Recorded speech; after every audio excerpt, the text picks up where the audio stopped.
Well, they say that cash is king, but when it comes to union spending, green in Wisconsin, it might not be enough to take the crown. Hi, everybody. Welcome to the old Cavuto and Fox on top of the money in the Badger State. 3 days away now from Republican Governor Scott Walker's recall election. Reports are that union groups have already poured more than $8 million to get him out. But Walker actually widening his lead against Democratic challenger Tom Barrett in the latest polls. And with unions poised to pump $400 million to help get Democrats across the country elected in November, is Wisconsin their Waterloo, showing us that money might not be everything. To Ben Stein, to Charles Payne, Michelle Fields, along with Adam Lashinsky and Charlie Gasparino. Michelle, what do you think?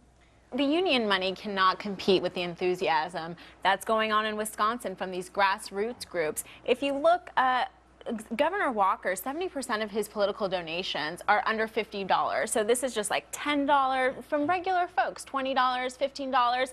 And there's just a lot of enthusiasm there, which is great because unions are basically exhausting their resources and energizing the conservative movement out in Wisconsin. You know, polls are one thing. The actual vote is Tuesday. But if it goes that way, that they lose, a lot of union members who were sort of chafing, Charles, at their dues going to do this, might start nationally rethinking things, wouldn't Absolutely. You know what? The Democrats probably going to be they made a big mistake. They thought this was going to be their moment, that this would be their inflection point, that they would win this, and that the union movement would somehow be re-energized. I got to tell you something. Michelle's absolutely right about the money thing. Look at the midterm.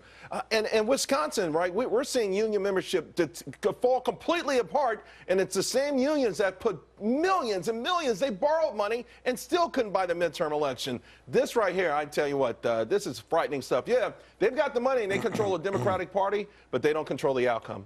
Mr. Gasparino. I mean, I look at this not really as liberal conservatives or conservatives winning out and, you know, grassroots Tea Party. I think this is a referendum on what's going on in the country right now. Right now, people are scared to death about debt, not so much taxes, but really about the mountains of debt, and that there's runaway spending. And if Scott, and this is why I believe the Obama administration is going so far hard left on all those social issues, because they have a real problem with sort of meat and potato issues like debt. The country right now is worried that we're moving towards Greece. This is a referendum on this. This is a purple state. Remember, Democrats usually win this state. You know, sometimes it'll go back and forth. 1988, right? But this is a referendum.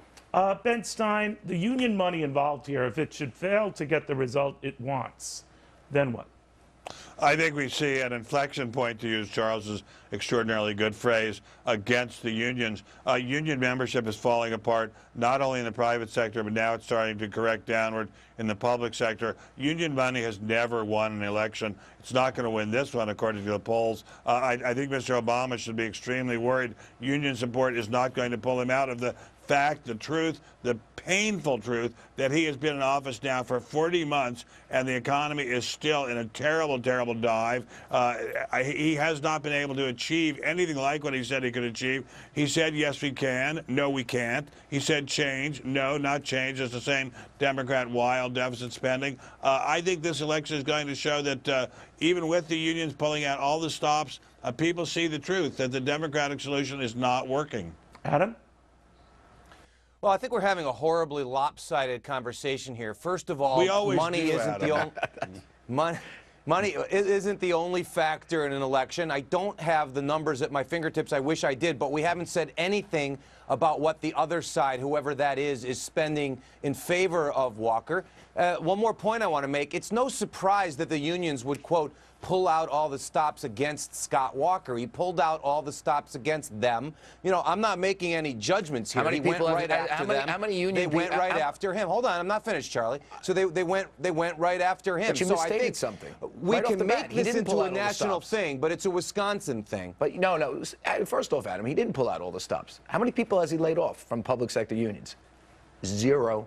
That's pulling out all the stops. He crafted policies that were designed to knock them down. He made some marginal changes to collective bargaining. He's taken steps to rein in the fact that if you listen, If you're a fireman, I mean, I love firemen, but man, you know, after 20 years, you shouldn't get, you know, 3/4 salary. You know what I'm saying? I mean, and guaranteed pensions. I mean, well, we can debate this. I just want, we're getting a little off subject here, but I do want to address, not, you know, many people say whether Scott Walker went too far, whether allowing people at company to vote, whether they want to even be part of a union is you know, damaging or not is in the eye of the beholder. But Michelle, is it your sense here that if unions do fail here, and again, we don't know yet, that they're going to look a little bit like a paper tiger? In other words, nationally, they've looked sort of like a bulletproof entity, that they pour money in, they could certainly bring out the, you know, the resources to bring out the vote, but they might look vulnerable. Now, they might look like sort of like the end of the Wizard of Oz, and you realize it's just an old dude behind the curtain,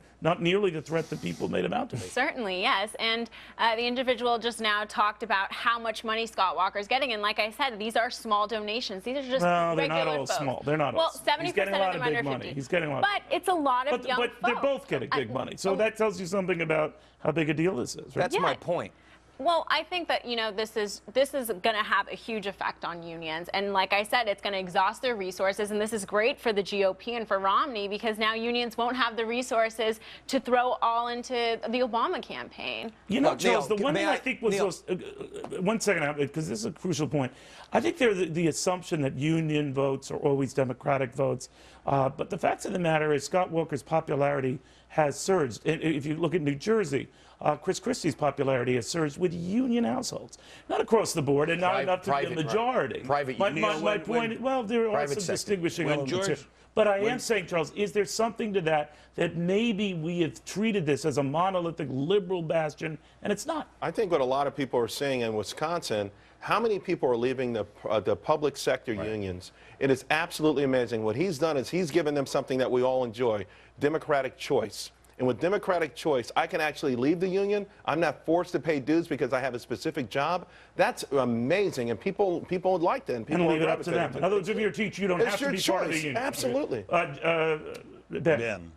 The assumption that the union vote will always be liberal is completely wrong. Those of us who remember back to the 60s and 70s remember when George Wallace, an extreme racist and not a great person morally, won enormous majorities of the union membership vote in states as diverse as Wisconsin, Oregon, and Massachusetts. So that cannot be assumed that the union vote is a liberal vote. I think you have to delineate between private sector union and public. My dad was a construction worker, not a racist, voted for Richard Nixon, was a Democrat. That it's different. Public sector unions, they're never going to move to Republicans. Never. They may not matter, but they're never going to be because they know where their bread is buttered. I totally disagree. I've never met a Democratic policeman or fireman. Right? Never in my life. Well, they keep putting Jerry Brown in office and guys like that in California. Never met a Democratic policeman or fireman. Adam, a final point here. Well, I'm from Chicago, where there are plenty of Democratic firemen and policemen. We can't have it both ways here. Either they're on death's door or they're the most powerful interest group in America. I don't think either one is true, and I don't think one election is going to be a referendum on union power. See, I find it interesting, Adam, because it wasn't a little more than a month ago that a lot of prominent Democrats were saying this was a crucial battleground, and then when they started seeing the polls, this thing isn't so important. It's really not that big a deal. Yes. You have to admit, that's right. That's what I do. In the face of defeat, I say, well, this wasn't important. or a sort of a moment of silence in a show. Then there is this.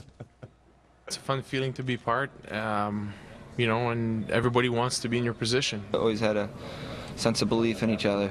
He lives the game, and I know you think everybody does, but they don't. He really does. And I really do. That's right. I do love the game. In fact, I live the game. And I'm not talking about winning the Stanley Cup. I'm talking about our winning coverage of this Wisconsin recall election.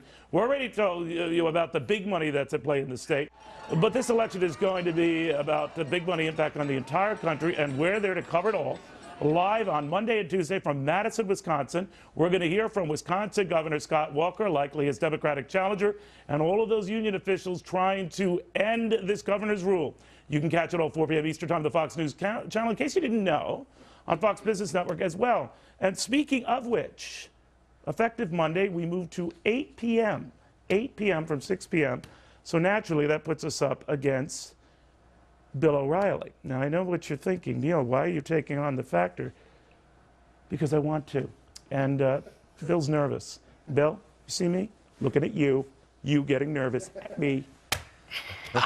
Mano y mano. It's war, pal. It's war. I'm betting on you. Watch the Irish guys. It's all part of our new FBN lineup. It starts up at 5 p.m. with Melissa Francis and throughout the night. The name in business news, Fox, when we topple some legends as you know it. So first Anderson Cooper, then O'Reilly, and away we go. All right, but up next, millions are still out of work, but many of them are out of extended unemployment benefits, and someone here says that could be the best thing for this struggling job market. We're on it. Time is running out for the 99ers. Extended jobless benefits for 70,000 out-of-work Americans are set to expire this month. That number keeps escalating. That's bringing the total number to nearly 500,000 so far this year. But guess what? Job openings are at their highest level now in 4 years. Charles Payne finds a disconnect. So obviously the jobs are there, but what's going on? Listen, we've had a situation where people have actually been encouraged not to go look for work. Listen, wait for the perfect job to come around. We'll take care of you. You'll get unextended benefits. If you're under 27, live with mommy and daddy. We have created a society where people have actually been encouraged not to go out there or wait for the perfect job. Here's the bottom line, though. Human beings have a survival instinct, especially in America. And I think that's going to kick in. I do worry a little bit about the Occupy crowd and some people who might have been sitting on a sofa for too long. But ultimately, when people have their backs against the wall, they do the right thing. And to your point, there are jobs out there. And a re-energized America, people looking for work, actually becomes a self-fulfilling prophecy. Things will get better when people think they're getting better. Doesn't it? But don't you feel a little smarmy, you know, penalizing people who are basically being penalized by Obamonomics? I mean, listen, here's the thing. My dad in the 70s, where we had a really bad economy, you know, bartended, drove a cab, did what he had to do.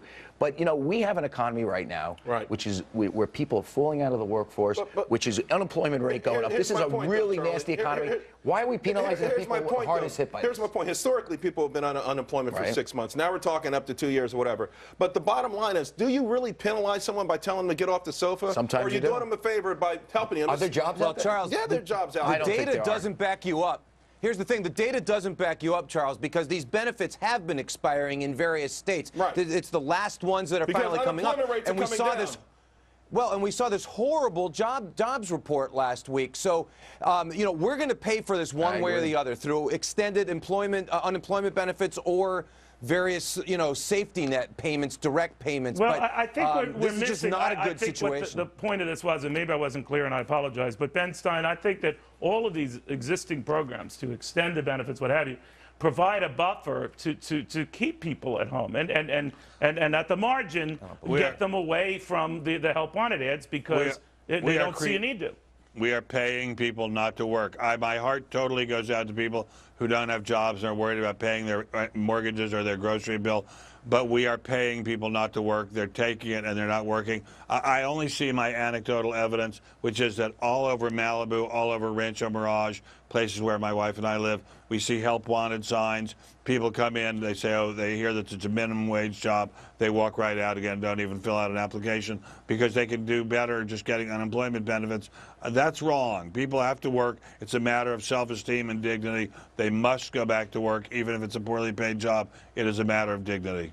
All right, that's a snapshot of Malibu, I guess. But, Michelle. Yeah, providing unemployment benefits removes that incentive for people to go out and work hard. And when you're providing unemployment benefits, you're basically delaying the people from making those tough choices that they need to make when they get out of job, which is perhaps moving into a different industry or taking a lower paid job. Instead, they're just like, oh, I'll just get unemployment benefits. But there's a disconnect here. I mean, if there were so many of those lower paying jobs outside of Malibu, guess what? The wages would go up. You know what I'm saying? People weren't taking those jobs. Why not? Wages There's a lack of. There's people aren't taking those jobs. You raise the wages to. Of course they do. Well, Charlie's absolutely right. That's what they did. And so they're not responding to good-paying jobs. I find that they're not incredibly hard to good-paying believe. jobs. Charles, they're not good-paying jobs, but there is a certain imperative in the human spirit to work. spirit There must not be enough for them, or else the wages, or else people will be paying $15 an hour at McDonald's. No, that's not true. That's when you don't have not people true. working there, the wage goes up. Your You economics is entice people way to go off there. Their economics is way off. There will My be poorly economics is paying off. jobs. People When should when take there's them a lack anyway. Let him answer. Go ahead, Ben. People should take the jobs anyway. It is a matter of human dignity to work That's and not not my to be point. on the dole. It's That's just a not matter my of A lot human of those dignity. people take the jobs, by the way, for the health benefits. That's not my point. My point is simply that if there were so many of these jobs that could not be filled, if there were, the wages would be going up, and wage rates are not going When up. you see these 4 million help wanted jobs, well, you think I don't know they're what they're made doing. up? What are they doing? Where are they? You have two things, okay? Where are they? In On the top end McDonald's? of the spectrum, you've got those STEM jobs where you need a great education, you don't qualify. On the bottom side, the McDonald's job, if no one fills it, then it'll go empty. But this is what I'm saying. This is a phenomenon with young men in America. Ben has the best point. It's about young men in America staying home, sitting on the sofa, afraid to go out into the workplace. I don't know what I learned here, but I did get one interesting fact that Malibu has a McDonald's. Yeah, we have one McDonald's. But we have Might have been only one Wendy's. McDonald's. What are you talking about? How does that go in Malibu? Like, I'll have one large Big Mac. Anyway, I once met Eddie Murphy at that McDonald's. oh, well, I bet you did. When we come back, the White House still painting its green jobs program as a big boost for the economy, but the gang from Forbes uncovering some new numbers painting quite a different picture. That's at the top of the hour. But up next, NY, see you later. Millions fleeing the state for one money reason. Why Washington better be watching. Well, if you tax them, they will leave. With New York-sized tax bills, nearly 3.5 million New Yorkers packing up in the last decade, and they took $119 billion with them. Many of those people heading to places like Florida, which has no income tax at all. Charles Payne, lesson? Absolutely, but listen, the Rolling Stones fled for tax reasons. U2, Bono fled for tax reasons. In Greece, they just stopped paying them. This is elementary. People are going to flee if you take the money that they work hard for it. People understand it's a sort of commitment, but once you cross that line to it doesn't make sense for me to get up every morning to pay for people who don't have to get up, I'm leaving or I'm going to stop working. Michelle, what do you make of that? Why not flee to another state that doesn't have individual income tax, doesn't have estate tax, doesn't have inheritance tax? I mean, it makes sense. Why? I'm sorry if you guys are New Yorkers, but why not? You know what I love about this story? It makes my point from before. Andrew Cuomo's approval ratings are like at historic highs. Why is that? Because the private sector is moving out. People have private sector jobs. And the unions, whether they're cops, firemen, teachers, paper pushers up in Albany, they keep voting for Andrew Cuomo and for policies that benefit them. And hurt the state. Right. And hurt the state. Ben? Well, we have a situation similar to that in California. We have cruelly high income taxes, but people can't leave if they like the climate. There's nowhere else to go. There's no climate like the climate of California. But it is cruel. And I have to say, Charles, your gift for phrases today has been unbelievable. People waking up and working to pay for people who don't wake up and work. That's exactly the story of America right now, and it's very sad. Adam? This isn't a new development. There's all sorts of ways to tax people, and there's all sorts of reasons for people to stay where they are. We tax the Rolling Stones when they have concerts, and they have to pay for all sorts of things when they're doing their concerts. This is going to keep happening. It's not the end of the world. Michelle, you're worried about the trend. Nobody right? said it was the end of the world. Yes, we did. This is terrible. It's Well, the end of things the are world. tough in Malibu. We learned that. So look, we need to reduce taxes, and we're concerned about jobs, right? Well, why not reduce the burden on entrepreneurs And then with everyone taxes? benefits. They're and not that's to your leaving point. Malibu. Well, it's not happening in New York because the public sector union will keep voting for Democrats who, want to Well, tax you and in this spend. public sector, you got to give it up. Give Plenty it a of rest. Wall Street fat cats I are actually staying covered too, Charlie. those Not fat to cats in worry. Albany. Okay, well, I'm glad you're leaving because we're done with you. Michelle, I'm not glad you're leaving. You were great, both of you, in this segment, really, in this show, but we're glad to be done with you.